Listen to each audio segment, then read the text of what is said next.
Ayun, pinadala kaagad matapos yung eleksyon, andyan na, nakasalang na mula sa Congress hanggang sa Senado.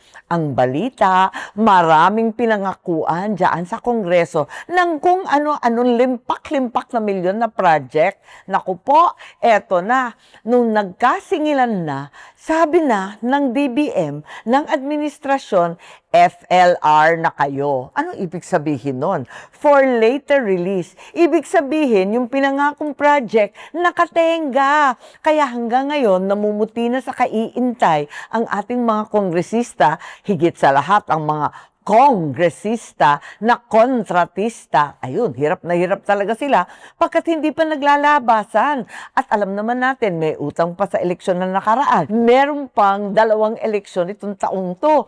Meron pang barm election sa Mindanao, may barangay, gastos na naman.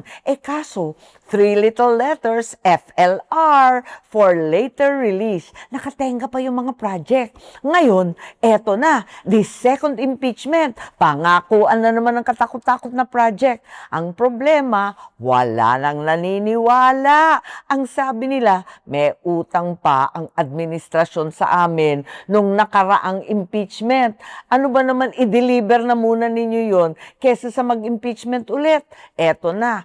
FLR na naman daw for later release. Sabi nila, tumama naman kami, bumoto naman kami ayon sa sinabi ninyo. Bakit na namang FLR? Kaya nagkakagulo ang Kongreso. Yan ang problema. Walang mga project. Makita naman ninyo, talaga namang summer na summer. Mainit ang araw, pero walang mga konkretong binubuhos. Walang mga project sa kalsada. Walang kinakalkal na mga tulay. Bakit? Ano nangyari? Wala pa talaga